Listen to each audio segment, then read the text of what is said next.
தலைப்புச் செய்தி. பொன்முடிக்கு எதிரான செம்மன் குவாரி முறைகேடு வழக்கில் விழுப்புரம் முதன்மை நீதிமன்றம் தீர்ப்பு வழங்கியிருக்கிறது.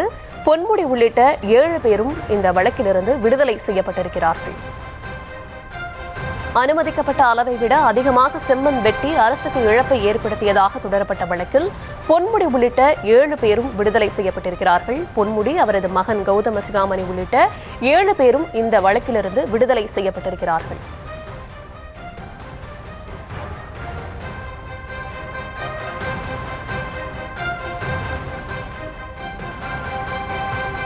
விவரங்களை தர இருக்கிறார் செய்தியாளர் நிசாமுதீன். வணக்கம் நிசாமுதீன், விவரங்களை வழங்கலாம்.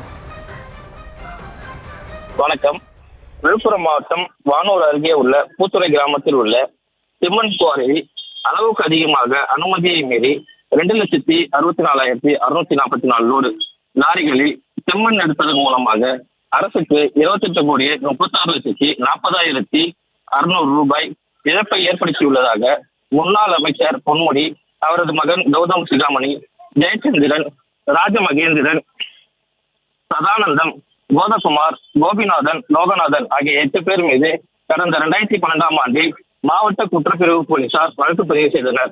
இவ்வழக்கு விசாரணை விழுப்புரம் மாவட்ட முதன்மை அமர்வு நீதிமன்றத்தில் நடைபெற்று வருகிறது. இவ்வழக்கில் குற்றம் சாட்டப்பட்ட லோகநாதன் ஏற்கனவே உடல்நலக்குறைவால் இறந்துவிட்டார். இவ்வழக்கில் அரசு தரப்பு சாட்சிகளின் விசாரணை கடந்த அக்டோபர் மாதம் முடிவடைந்தது. இவ்வழக்கில் 57 சாட்சிகளில் 30 பேர் அரசு தரப்புக்கு பாதகமாக பிறர் சாட்சியம் அளித்துள்ளனர். இந்நிலையில் இவ்வழக்கில் அனைத்து தரப்பு சாட்சி விசாரணை மற்றும் இருதரப்பு விசாரணை முடிந்து தீர்ப்பு அளிக்கப்பட உள்ளதாக கடந்த மார்ச் 2ஆம் தேதி விழுப்புரம் மாவட்ட முதன்மை அமர்வு நீதிமன்ற நீதிபதி மணிமொழி அறிவித்தார். அதன்படி இன்று ஏப்ரல் 2ஆம் தேதி இவ்வழக்கில் தீர்ப்பு வழங்க விழுப்புரம் மாவட்ட முதன்மை அமர்வு நீதிமன்றம் அளிக்கப்பட உள்ளது.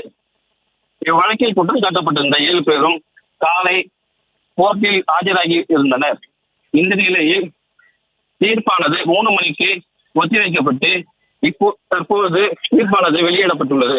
போதிய சாட்சியங்கள் இல்லாததால் காரணத்தினால் பொன்முடி, கௌதம் சிகாமணி உள்ளிட்ட 7 பேர் விடுதலை.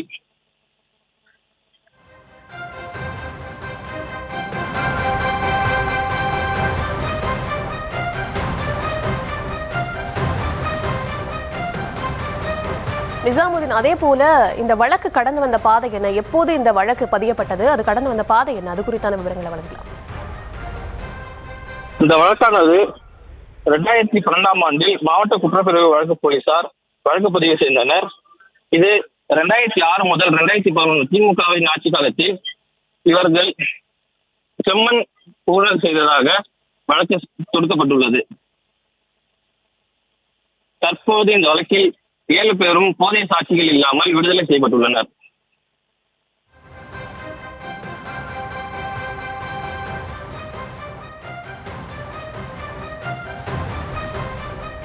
இந்த வழக்குல 7 பேர் விடுதலை செய்யப்பட்டிருக்கிறார்கள். பொன்முடி, அவரது மகன் உள்ளிட்டோர். அந்த 7 பேர் குறித்தான விவரங்கள் என்ன, அந்த 7 பேர் யார் யார், அது தொடர்பான விவரங்களை வழங்கி.